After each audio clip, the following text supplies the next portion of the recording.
Once more welcome my dear students.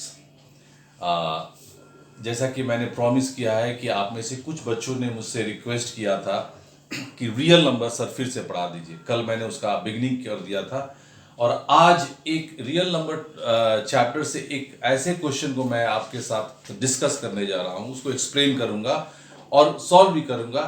जो आप board exam के क्वेश्चन उठा कर देख लीजिए तो रियल नंबर में ये क्वेश्चन 100 बार में कम से कम more than 70 times real number से ये क्वेश्चन हमेशा आया है।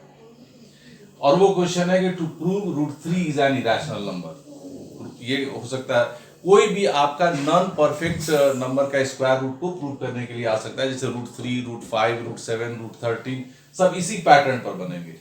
तो इसको समझने के लिए आपको एक टर्म समझना जरूरी है और वो टर्म है हमारा को प्राइम नंबर। तो को प्राइम नंबर किसे कहते हैं? तो को प्राइम नंबर का ही एक टाइप है, लेकिन जिसमें को जुड़ गया है इसका मतलब हुआ कि pair of number. Coprime number means pair of number having only one as a common factor. इसका क्या मतलब हुआ कि हम कोई भी दो संख्या की कल्पना करें, जैसे मान लीजिए कि हमने एक नंबर ले लिया 8 और दूसरा नंबर ले लिया हमने मान लीजिए 15। तो 8 जो है वो किसे किसे कटेगा? 1 से कटेगा, 2 से कट the factors of 8 are 1, 2, 4 and 8। The factors of 15 are 1, 3 and 5। तो 8 और 15 अलग अलग संख्याओं से कट रहा है। इसके 4 फैक्टर है, इसके 3 फैक्टर है, लेकिन दोनों में अगर हम कॉमन देखेंगे तो 8 और 15 केवल 1 से कटता है। तो इस तरह से 8 और 15 क्या हुआ बच्चों? को प्राइम हुआ। इसमें याद रखना है कि कंसेक्यूटिव नंबर्स आर ऑलवेज को प्राइम। आप कोई भी दो लगातार संख्या ले लीजिए, 37, 38, 97, 98, 36, 38, 4 और 5, ये सभी क्या होंगे? को प्राइम होंगे।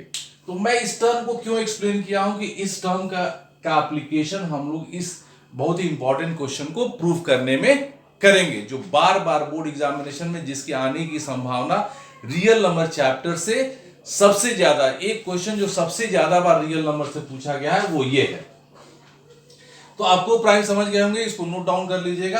अब हम आते हैं इसको प्रूव करने के लिए। चलिए हम इसको प्रूव करेंगे, लेकिन इसको प्रूव करने के लिए कोई ऐसा मेथड या फार्मूला नहीं है जिससे हम इसका आंसर निकाल सके। इसको लॉजिक से प्रूव करते हैं और उस लॉजिक का नाम है कॉन्ट्राडिक्टरी लॉजिक।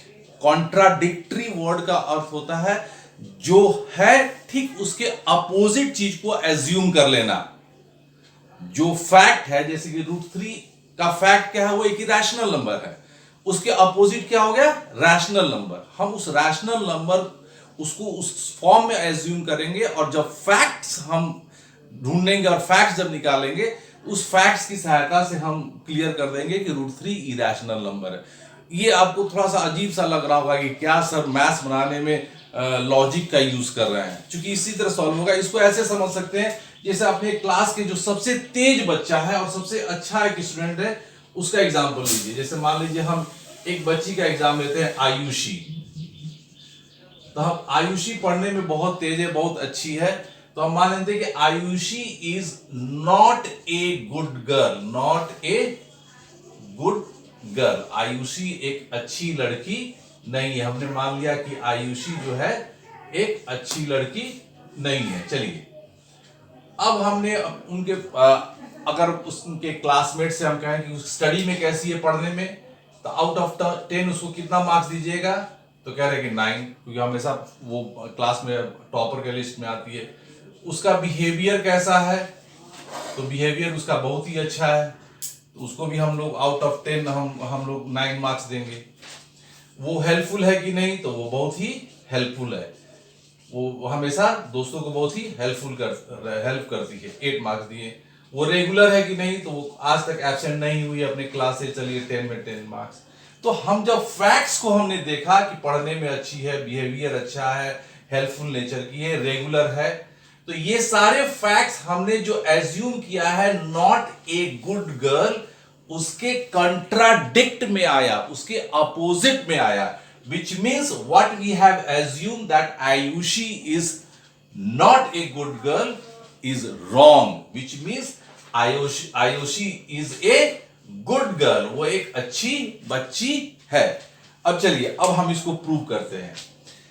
अब इसको यहीं रहने देते, वक्त आएगा तो मिटाएंगे बच्चों। हम यहां पर एज्यूम कर लेंगे इरेशनल नंबर का ऑपोजिट क्या हो गया, let √3 is a rational number. हमने इसके अपोजिट को एज्यूम किया। अब इस जो हमने एज्यूम किया है, इसके जो फैक्ट निकालेंगे हम उसको उसके अपोजिट कर देंगे। चलिए, तो रैशनल नंबर के कंडीशन क्या हो गए, तो √3 का फॉर्म हो गया हमारा रैशनल नंबर, तो √3 इज इक्वल टू हम लिखेंगे it is a rational number, तो √3 can be written in the form of P/Q। इसके दो कंडीशन मानने हैं कि P and Q are integers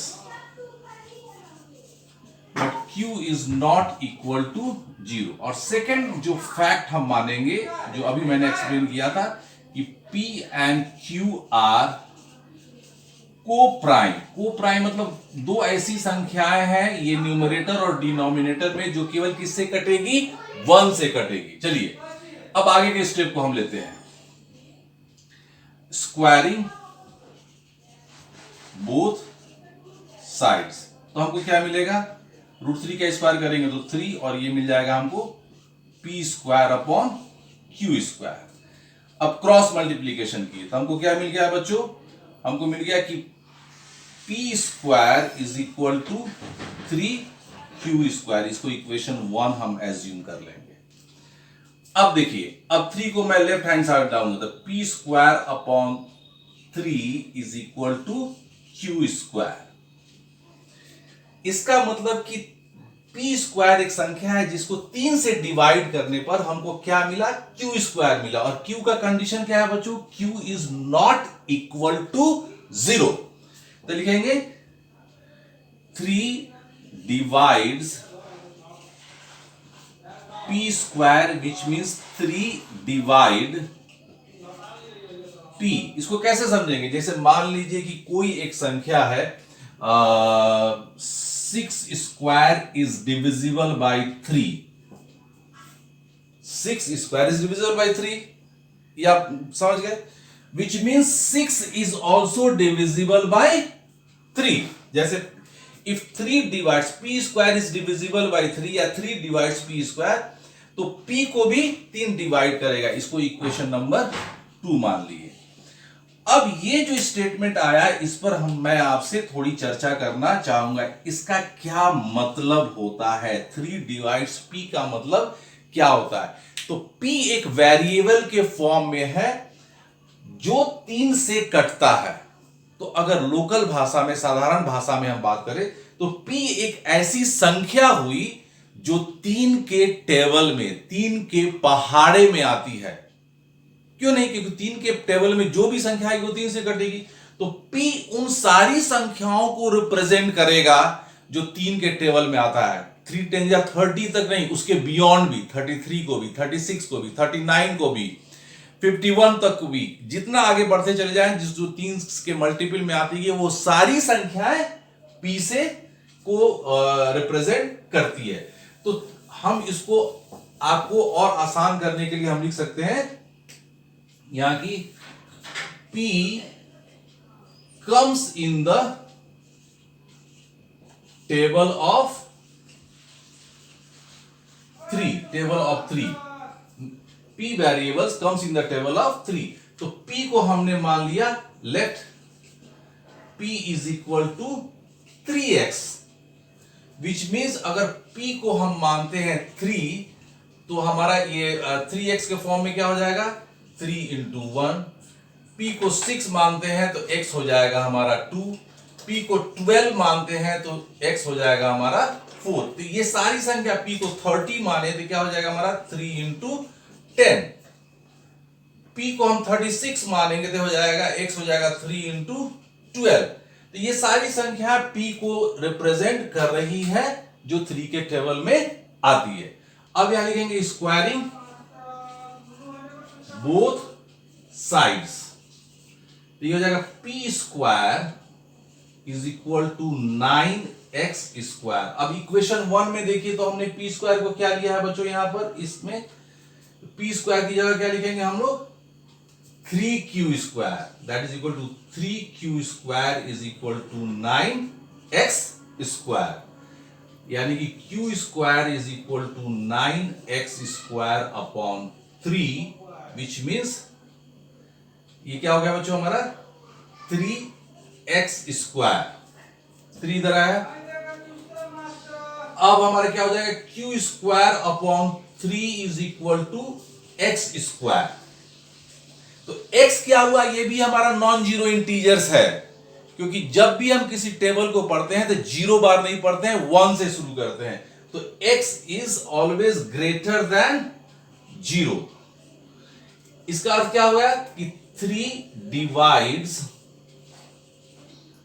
q square, तो इससे हमको मिला कि 3 ऑल्सो डिवाइड्स q। ये हो गया हमारा इक्वेशन नंबर 3। अब बच्चों इक्वेशन नंबर 2 और 3 को एक साथ आप स्टडी कीजिए और तो आपको एक रिजल्ट मिलेगा। यहां पर ये हो जाएगा इक्वेशन नंबर 3। तो 2 और 3 से हम लोग को क्या रिजल्ट मिला कि 3 इज डिविजिबल बाय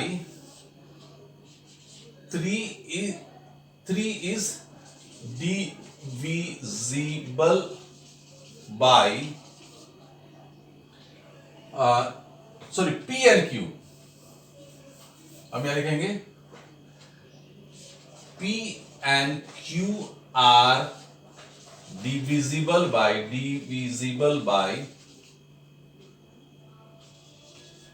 3। किससे मिला, इक्वेशन 2 एंड इक्वेशन 3 से। हमने क्या माना था p और q को कि ये को प्राइम है। हमने क्या प्रूव किया, p और q क्या है 3 से डिविजिबल है। तो हम यहां लिखेंगे इट इज, ये स्टेटमेंट आपको लिखना पड़ेगा, it is contradictory to our assumption. जो हमने माना था कि √3 एक रैशनल नंबर है, हमारे फैक्ट्स उसको कॉन्ट्राडिक्ट कर गए कि रैशनल नंबर के कंडीशन में वो को प्राइम नहीं हुए। तब यहां लिखेंगे सो √3 is an irrational number। अब आपको मैं होमवर्क देता हूं प्रैक्टिस के लिए कि to prove √5, √7 and √13 are irrational number. इसमें आपको बच्चों कुछ नहीं करना है।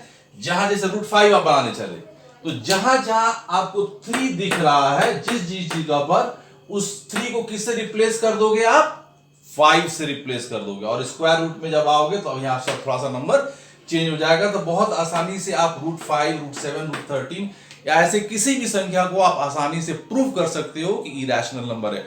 और ये बोर्ड एग्जाम के लिए एक बहुत ही इंपॉर्टेंट क्वेश्चन है, जो रियल नंबर से जिस क्वेश्चन के आने की संभावना मोर देन 75% रहती है। इसलिए इस क्वेश्चन को आप बार बार प्रैक्टिस कीजिए, क्योंकि मेरा अनुभव है कि ये क्वेश्चन मुझसे बच्चे बार बार पूछते हैं। तो इसको 1-2 बार आज प्रैक्टिस कर लीजिएगा इस वीडियो को फॉलो अप करके। तो इस क्वेश्चन समझ जाइए कि आपके अगले साल के बोर्ड एग्जामिनेशन के लिए एकदम एक फिक्स्ड डिपॉजिट हो गया, वो आपका 3 मार्क्स कहीं गया नहीं। Okay, all the best.